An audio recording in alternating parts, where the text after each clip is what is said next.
What is up, guys, and welcome back to my new YouTube channel.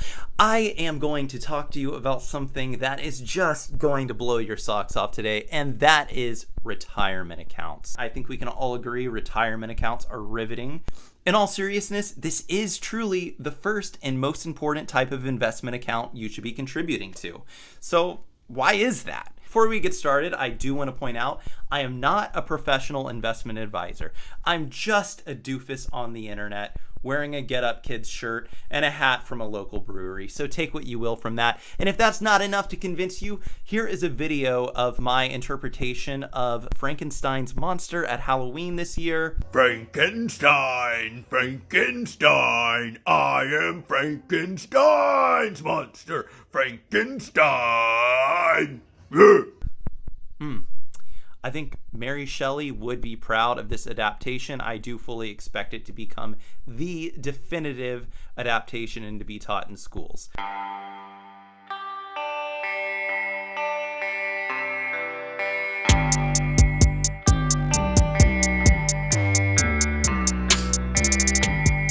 All right, and with that out of the way, let's talk about retirement accounts. Specifically, I'm going to talk about four types: Roth IRAs, traditional IRAs, traditional 401ks, and Roth 401ks. Investing in various types of retirement accounts offers specific tax advantages that you cannot get in other types of taxable investment portfolios. So that's why this is where we should begin.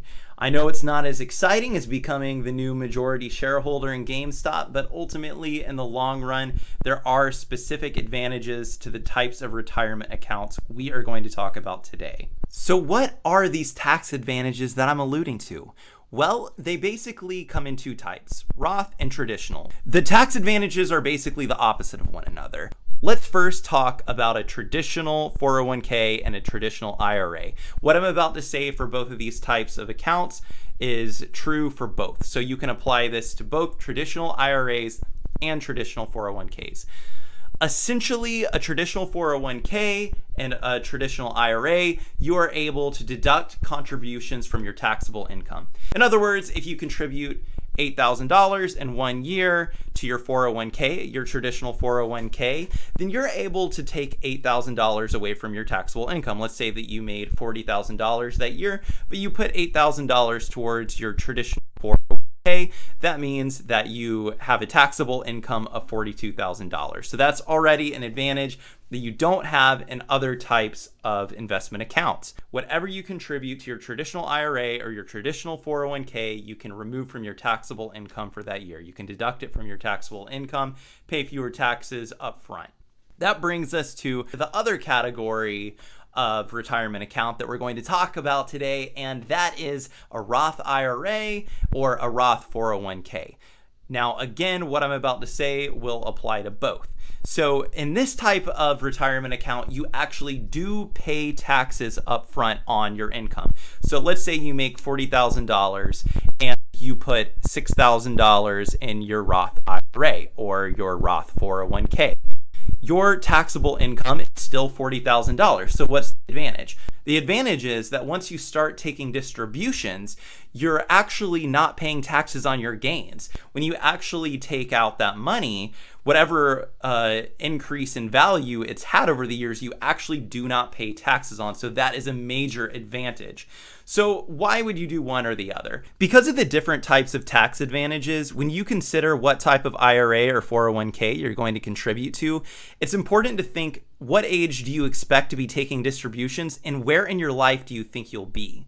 If you already think you're going to be retired at the minimum age of busting out money out of your 401k or your IRA, which is 59 and a half, then you probably will be in a pretty low tax bracket because you don't have much taxable income.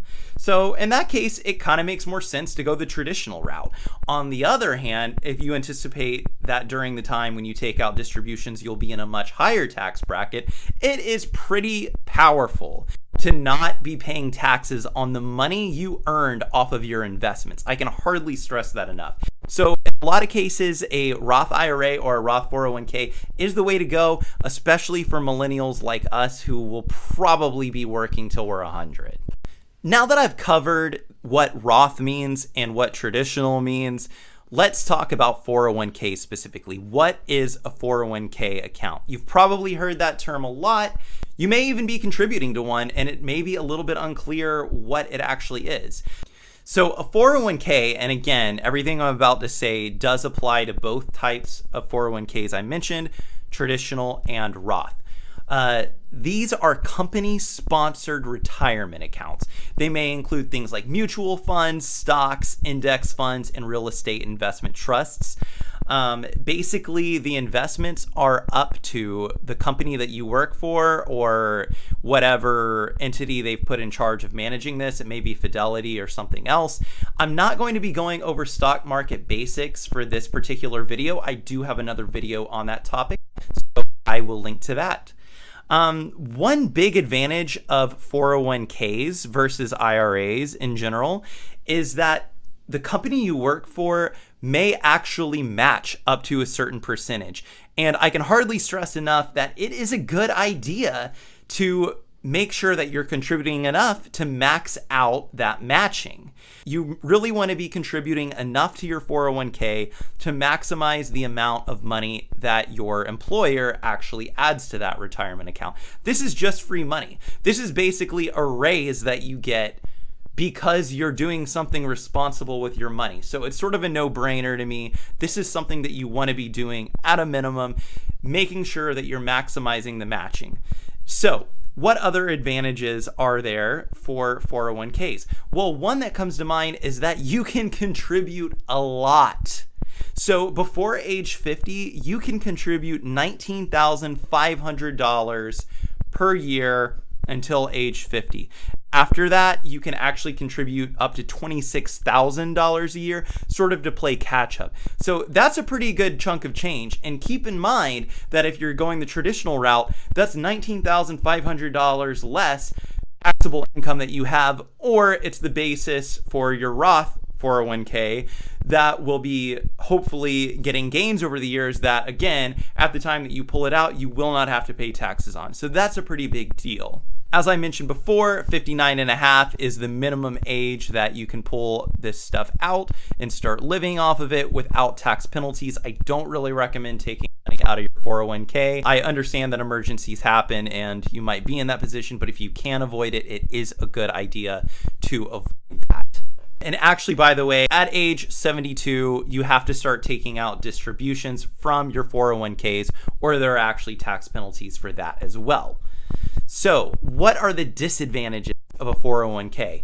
One is, as I've kind of already alluded to, you have limited control over your investing decisions. If your company decides that your entire 401k is going to be in BlackRock, then it's going to be in BlackRock. I would view that as a disadvantage. Again, I still personally, anytime I've had access to a 401k, especially if I had access to 401k matching, I've always maximized that matching. I'm not saying just because of this disadvantage, don't do this. Absolutely not. This is potentially a great type of investment. Sometimes, though, you are given some wiggle room on what you actually invest in a 401k.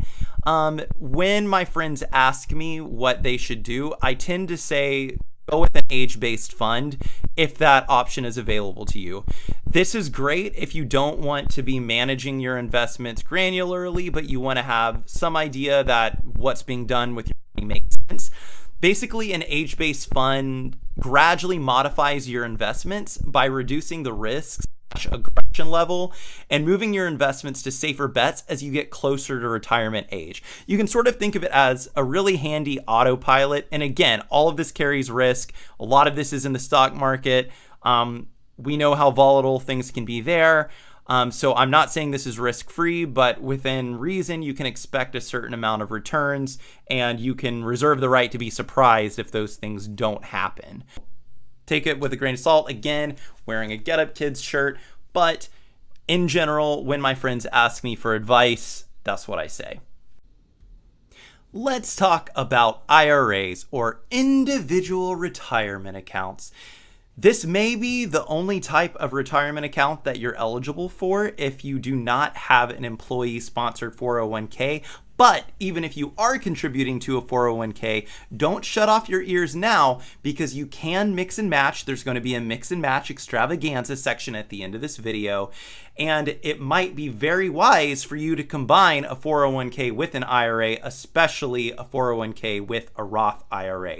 I'll get to that mix and match section, but for now, this is what an IRA is.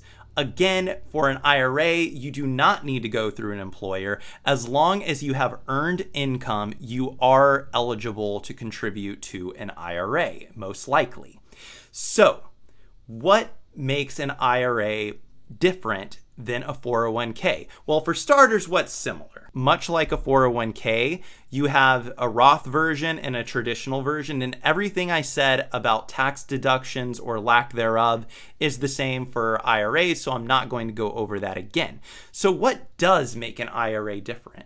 Well, for one thing, as I already mentioned, you do not have to go through your employer. So you're able to do this if you're a contractor or you have an employer who doesn't offer you 401k, or even if they do offer a 401k but you want to supplement it. So most folks can contribute to an IRA. What else is different? Specifically, what advantages are there in an IRA versus a 401k, and what disadvantages are there? Well, one major advantage is that you can control your investments a lot better. Now, this is on varying levels, depending on what brokerage you use or what entity you get your IRA through. You may want it to be more hands-off. My IRA is actually through Wealthfront, and it's all automated. I give them my risk tolerance level, and they invest accordingly. Some services allow you to pick and choose more, and if that's more your speed, well, you can do that with an IRA as opposed to a 401k, which again, generally the investments are dictated by your employer. There are also some advantages that are specific to a Roth IRA, and I'll get to those in a minute, but for now, what disadvantages are there?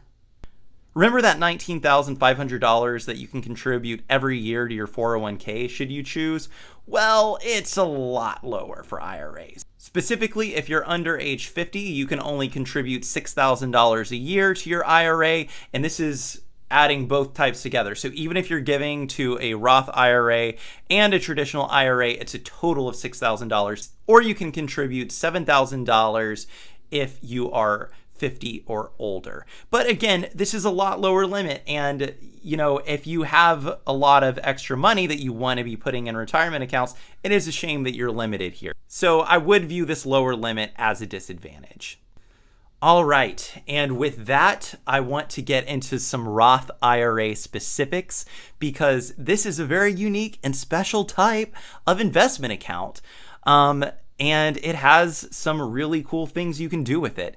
One thing that you may not realize is that you can pull out your contributions at any time. Remember how I mentioned that you can only pull money out of your 401k or traditional IRA after the age of 59 and a half, unless you want to incur tax penalties? Well, the same is not true for a Roth IRA. Any of your contributions, meaning the money that you've actually given to your Roth IRA, that you've actually put into your Roth IRA, you can take out at any time you want. Now, the same is not true for your earnings. If you make money off of these contributions, then you can't take that money out before age 59 and a half without tax penalties. But that being said, you have this added flexibility for your Roth IRA, where if you had an emergency or you had some extenuating circumstance that made it to where you needed to take this money out, you can take out your contributions. So I'd say that's a pretty cool thing. Also, remember how I mentioned RMDs, or required minimum distributions, that you start to experience after age 72 for the other type of accounts? Well, for a Roth IRA, you don't have that. So the government isn't telling you, hey, you've got to take this money out at this age or you'll be penalized. You can take it out or you can not take it out, and it's nobody's business. So pretty cool. Now, that being said, there are also some stricter guidelines to who can actually contribute to a Roth IRA. So I did want to get into the weeds a little bit on that. If you are filing as a single person, then if you make $139,000 per year in earned income or more, then you just aren't eligible for a Roth IRA. So I feel like I had to mention that. Also, if you're filing jointly and your joint income is greater than or equal to $206,000 per year, again, you are not eligible for a Roth IRA. So I do encourage you to take advantage of this only if you're eligible, and keeping in mind that you may not be eligible at a later point in your life. So taking advantage of this type of account that allows you to not pay taxes on your earnings at the time that you actually take it out at age 59 and a half or older is pretty cool. All right, guys, it is time for the bonus round. And because of this special occasion, the Mix and Match Extravaganza bonus round, I am drinking a gin and soda, so feel free to join me if you're of legal drinking age. So much good gin taste. Okay, so what do I mean by Mix and Match Extravaganza? Can you contribute to a 401k and an IRA? Yes, you can. There are some gotchas you need to consider, so let's go over those. Combo 1, 401k and a traditional IRA. So you can do this, and this is a possible way to further maximize the amount of money that you are deducting from your taxable income for that year. So let's imagine, and I understand that this does not apply to many people, I'm not implying that it does, but let's say that you've maxed out your traditional 401k, your $19,500, you can still max out your IRA, your traditional IRA at $6,000, giving you a total of $25,500 of potentially deductible contributions. Now, again, I'm not saying this is as a recommendation. This is just me saying technically this is possible to do if you make under a certain amount of money. If you make $66,000 or less, that entire amount of money, $25,500, is deductible from your taxable income. If you make between $66,000 and $76,000, then you can still take a partial deduction from both. $76,000 or more, no additional deduction for your IRA, so there's not a whole lot of a reason to do that. You basically may as well contribute to any other type of taxable account at that point. So that's what combining a traditional 401k and traditional IRA looks like. Combo 2, a 401k and a Roth IRA. So if you're eligible, this is my personal favorite combo. One common strategy and one that I like is to first get the most that you can out of your 401k employee matching if you're eligible for that, and also contribute to a Roth IRA and max it out on top of that. I can hardly overemphasize how advantageous it is that you don't have to pay taxes on your earnings for your Roth IRA. So if you're eligible, again, one possible strategy that I think is a good one that I've done myself, is to maximize your 401k employee matching, not necessarily max out your 401k and contribute that entire $19,500, because if you only have enough money to do one or the other, I think it makes sense to max out your matching on your 401k and then max out your Roth IRA. Bonus round part 2. Time for a little more gin.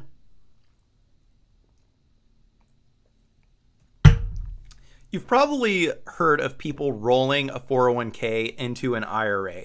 What does that mean?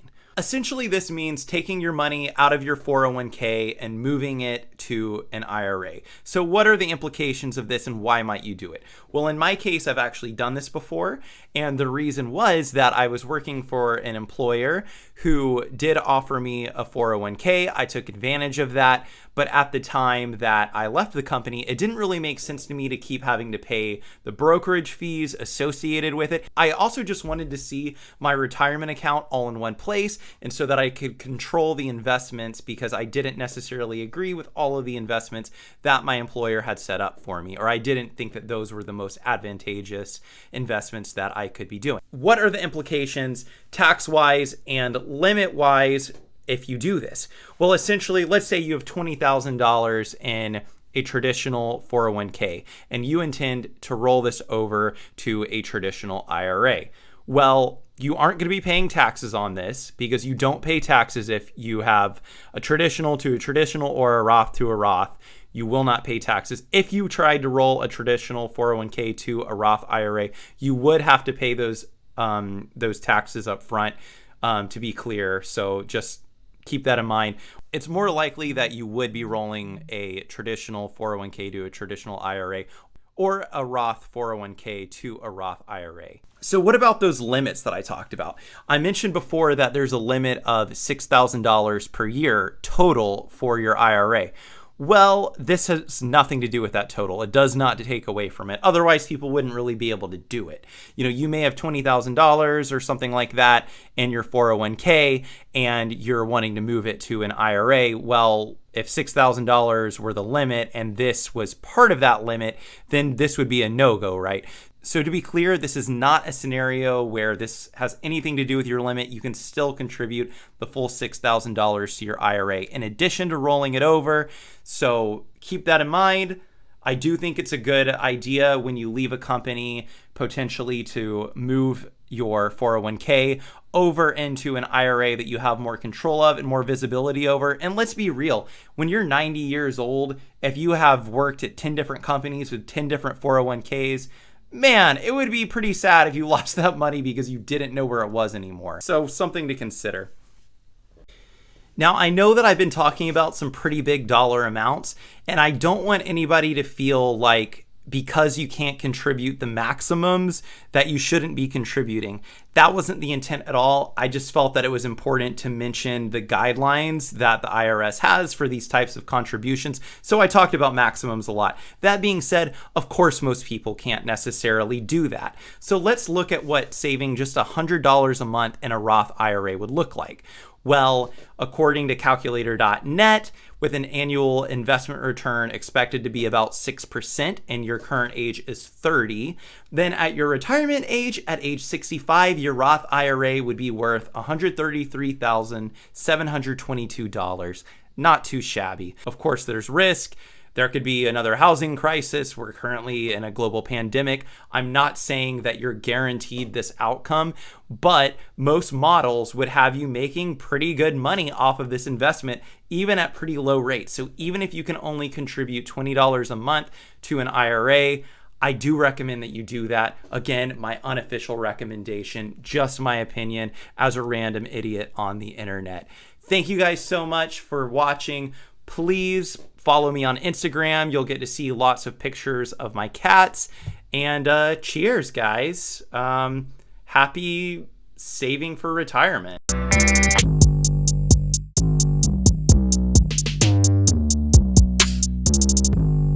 Oh, I'm testing. Oh.